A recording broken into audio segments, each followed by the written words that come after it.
Hey guys, आज मैं आप सभी के लिए बीए पार्ट 2 पॉलिटिकल साइंस से काफ़ी इंपॉर्टेंट ऑब्जेक्टिव क्वेश्चन लेकर आया हूँ। इससे पहले मैं कई सारे वीडियो अपलोड कर चुका हूँ। अगर आपने नहीं देखा है तो मैं आई बटन में प्लेलिस्ट का लिंक दे दूंगा, वहाँ पे क्लिक कर आप वीडियो को देख सकते हो। सो स्टार्ट करते हैं। आज का हमारा पहला क्वेश्चन है, आमर के अनुसार निम्नलिखित में से कौन से एक प्रकार की हित अभिव्यक्ति नहीं है। यानी कि आमर ने क्या कहा था जिसके अनुसार इनमें से हित अभिव्यक्ति नहीं है। ऑप्शन है संस्थागत हित समूह, गैर सहयोगी हित समूह, सहचर्य हित समूह या फिर गैर संस्थागत हित समूह। गाइस काफी इंपॉर्टेंट क्वेश्चन है, जिनको भी आता है फटाफट कमेंट करो। यहाँ पे इसका राइट आंसर ऑप्शन में डी के साथ जाना है, गैर संस्थागत हित समूह। आमर के अनुसार हित अभिव्यक्तियों के 4 प्रकार हैं, जिसमें पहला है संस्थागत हित समूह। ये समूह औपचारिक रूप से संगठित होते हैं और उनके पास हितों को बढ़ावा देने के लिए एक औपचारिक संरचना होती है। दूसरा है गैर सहयोगी हित समूह। ये समूह एक दूसरे के साथ प्रतिस्पर्धा करते हैं, यानी कि प्रतियोगी करते हैं एक दूसरे से, एक ही मुद्दे पर अलग अलग हितों की प्रतिनिधित्व करते हैं। तीसरा है सहचारी हित समूह। इसमें क्या होता है कि एक दूसरे के साथ सहयोग करते हैं और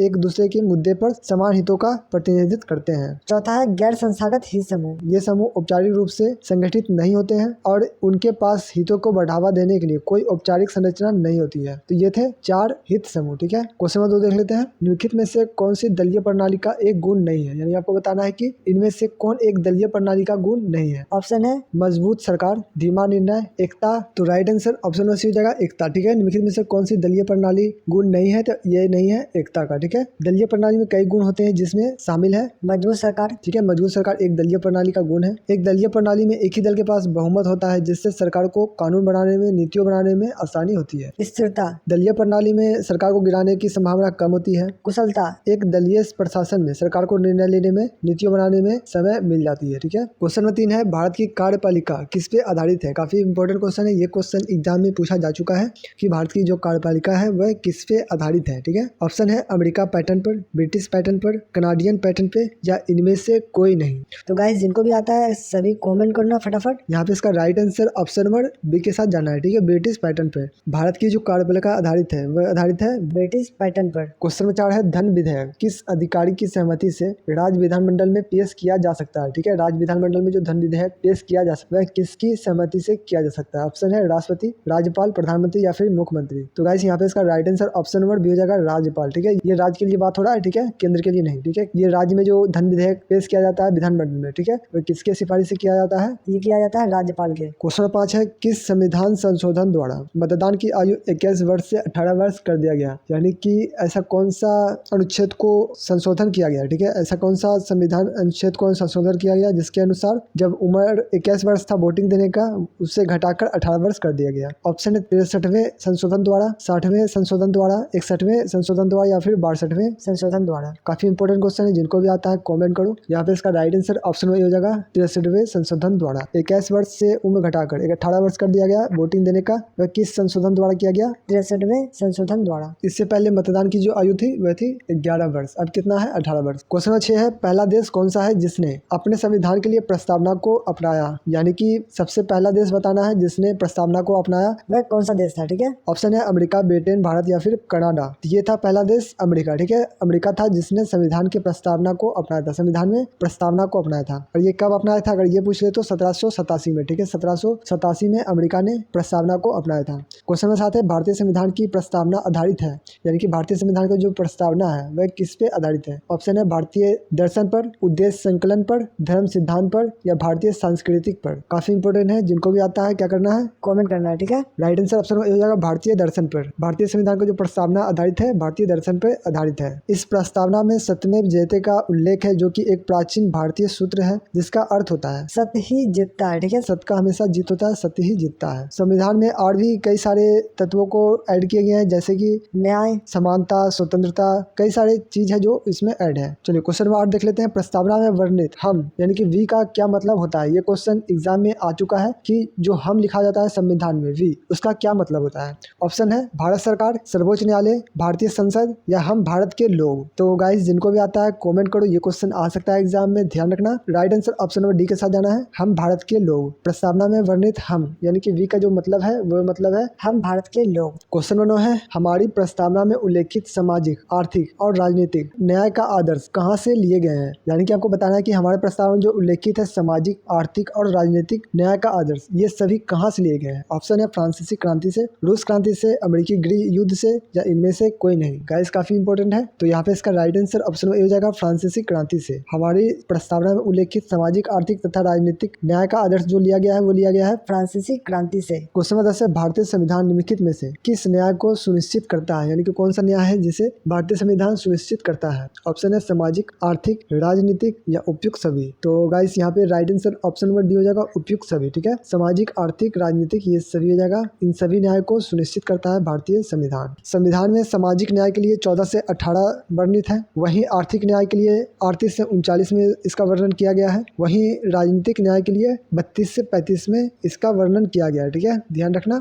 प्रस्तावना में 22 शब्द है और 54 वाक्य है। ठीक है, अगर शब्द पूछ ले तो 22 और वाक्य पूछ ले तो 54। प्रस्तावना भारतीय संविधान का आत्मा कहा जाता है। ठीक है, भारतीय संविधान का जो है वह आत्मा है प्रस्तावना। चलो क्वेश्चन में 11 देख लेते हैं। संसद में अपनी राय देने के लिए किस पदाधिकारी को आमंत्रित किया जाता है, यानी कि संसद में राय देने के लिए जो पदाधिकारी को आमंत्रित किया जाता है वह ऐसा कौन सा पदाधिकारी है जिसे आमंत्रित किया जाता है, उसका नाम बताना। ठीक है, ऑप्शन है राज्य के महान्यायवादी, भारत के महान्यायवादी, जज या इनमें से कोई नहीं। तो राइट आंसर ऑप्शन बी हो जाएगा भारत के महान्यायवादी यानी कि सुप्रीम कोर्ट। ठीक है, right answer option number B के साथ जाना है। संविधान के अनुच्छेद 121(2) में यह प्रावधान किया गया है कि कोई भी कानून अगर बना रहा है, ठीक है, तो उससे अगर किसी से राय लेना है तो महान्यायवादी से आमंत्रित करके उससे राय लिया जा सकता है। ठीक है, उससे राय मांगा जा सकता है। क्वेश्चन 12 संविधान की व्याख्या करने का अंतिम अधिकार किसको है, यानी कि संविधान का जो व्याख्या करता है वो लास्ट अधिकार किसको है ये बताना है। ऑप्शन है उच्च न्यायालय, सर्वोच्च न्यायालय, संसद या राज्य विधानसभा। तो गाइस ये दिया गया है सर्वोच्च न्यायालय को। अंतिम निर्णय, अंतिम अधिकार जो दिया गया है वह दिया गया है सर्वोच्च न्यायालय को, सुप्रीम कोर्ट को। ये किस अनुच्छेद के अनुसार दिया गया है तो 141, ये भी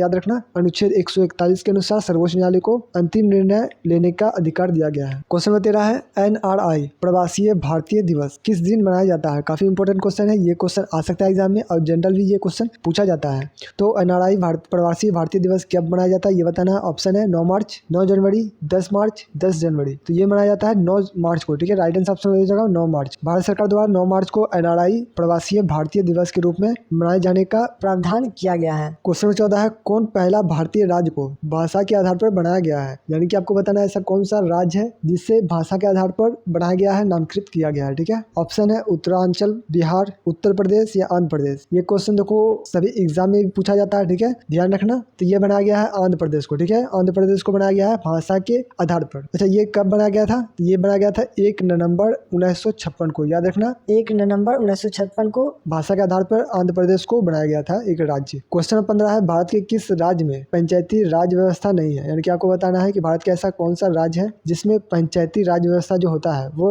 बिल्कुल नहीं है। ऑप्शन है महाराष्ट्र, बिहार, नागालैंड या इनमें से कोई भी नहीं। तो गाइस जिनको भी आता है कमेंट करो फटाफट। यहाँ पे इसका राइट आंसर हो जाएगा option number C Nagaland. Bharat के किस राज्य में पंचायती राज व्यवस्था नहीं है तो ये नहीं है नागालैंड में, बाकी सब में पंचायती राज व्यवस्था है। ठीक है, क्वेश्चन नंबर 16 देख लेते हैं। भारत के संविधान में कितने अनुच्छेद हैं, यानी आपको बताना है भारत के संविधान में जो अनुच्छेद है वह टोटल कितने हैं। ऑप्शन है 395, 399, 448 या फिर 449। यहाँ पे इसका right answer option number C हो जाएगा 448। भारत के संविधान में कुल 448 अनुच्छेद है जिसमें 22 भाग, 12 अनुसूचियां और 11 संशोधन शामिल है। ये सभी याद रखना, 22 भाग, 12 अनुसूचियां, 11 संशोधन। क्वेश्चन 17 है भारत के संविधान का निर्माण कब हुआ था। देखो ये भी क्वेश्चन आता है एग्जाम में कि भारत का संविधान का निर्माण कब हुआ था। ऑप्शन है 1947, 48, 49 या फिर 50। तो गाइस ये हुआ था 1949 में। भारत का जो संविधान का निर्माण हुआ था 26 नवंबर 1949 को हुआ था और लागू हुआ था 26 जनवरी 1950 को। ये दोनों याद रखना, निर्माण हुआ 26 नवंबर 1949 को और लागू हुआ 26 जनवरी 1950। क्वेश्चन 18 देख लेते हैं। भारत के संविधान का प्रस्तावना में भारत को क्या कहा गया है, यानी कि भारत के संविधान में जो प्रस्तावना में है भारत को कहा गया है वह क्या कहा गया है। ऑप्शन है एक धर्मनिरपेक्ष राज्य,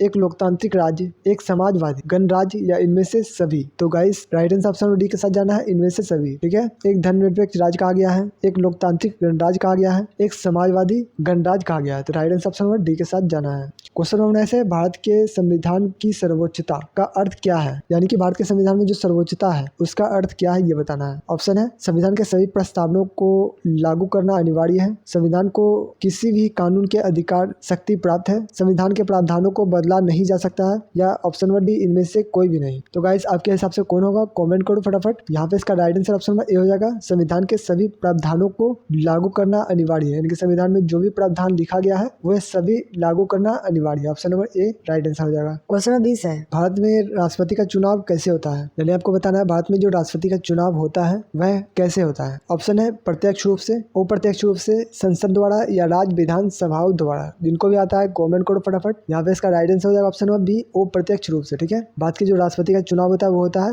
अप्रत्यक्ष रूप से। राष्ट्रपति का जो चुनाव होता है वो होता है संसद के दोनों सदन राज्यसभा और लोकसभा के सदस्यों द्वारा राष्ट्रपति को चुना जाता है। वहीं राज्य के विधानसभाओं के सदस्य भी इस चुनाव में भाग लेते हैं और वोटिंग करते हैं। ठीक है, तो गाइस आज के लिए इतना ही। उम्मीद है आपको वीडियो पसंद आया होगा। पसंद आया तो प्लीज वीडियो को लाइक करना। इससे पहले मैं कई सारे वीडियो अपलोड कर चुका हूँ, अगर आपने नहीं देखा है तो आई बटन पर क्लिक कर वीडियो को देख सकते हो। मिलते हैं फिर एक नई वीडियो के साथ, तब तक के लिए जय हिंद।